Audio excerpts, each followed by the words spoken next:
If you're buying leasehold property, you're not getting a house that belongs to you. Raise your hand if you heard this at least once from your friends and family.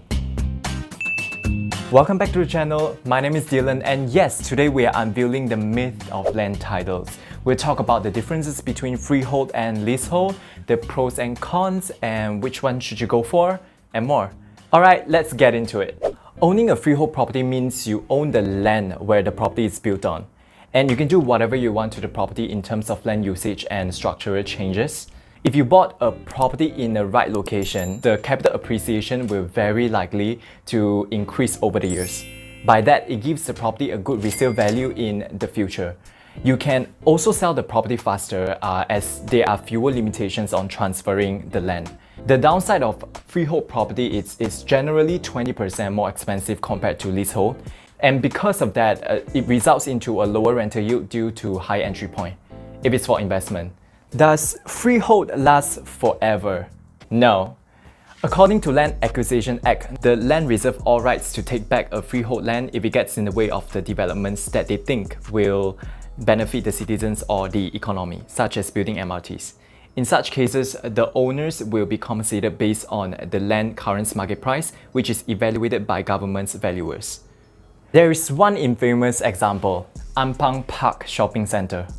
One of the oldest shopping centres in Kuala Lumpur was demolished in May 2018 in order to make way for the construction of MRT SSP line, along with other developments, which causes quite a disturbance back then where at least 100 shop owners and tenants were protesting against the execution. Now, who is the one decide if it's gonna be free or leasehold?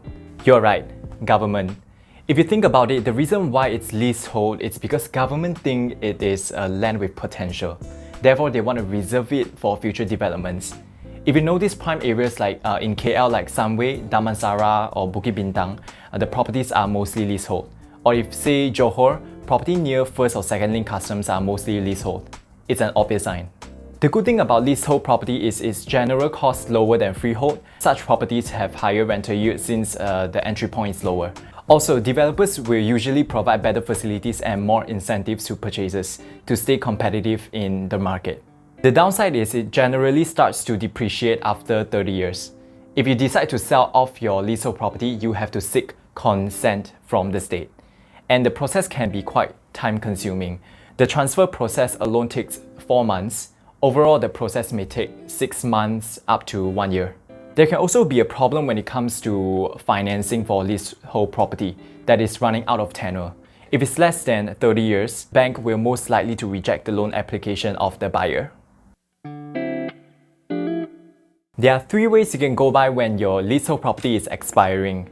Number 1, wait for the duration to expire and revert it to the state authority. Number 2, you can pay a small amount of money to extend the tenure. The condition is upon selling off your property, you will have to share your profit with the government. And number 3, you can simply pay premium for the renewal to restore the tenure. The cost is depending on the prevailing market value of the land. Please note that if the property is under strata title, all residents of the community will have to agree on the renewal decision before it's even possible to be done. If it's individual title, it's all up to you. So which one is better? It all boils down to your purchase objective. If you're buying for own stay purpose and you have extra budget, by all means, buy freehold. Get yourself a complete sense of ownership. After all, if all factors are set equally between these two titles, freehold is definitely superior. If you're buying for investment purposes, there are way more factors you should prioritize on. For example, the convenience of location, the amenities and elements around it. Is there a rental demand in the market? And how is the moving population like, etc. Tenants generally value more on things like, is it fully furnished? How well renovated is the property? How is the facilities like? Is there a gym for me to work on my fitness? Is there an infinity pool I can chill by with a glass of champagne over the weekend?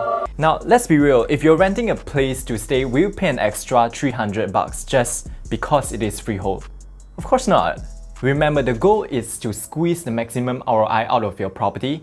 Don't get too carried away or held back by how leasehold property is perceived in most people's opinion. Do your homework, equip yourself with the right information, and shoot your shot.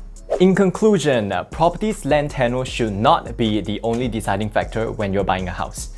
You have to factor in multiple considerations before you make the final purchasing decision, such as the property location, what is around it, your financial capabilities, and also your available cash in hand, etc.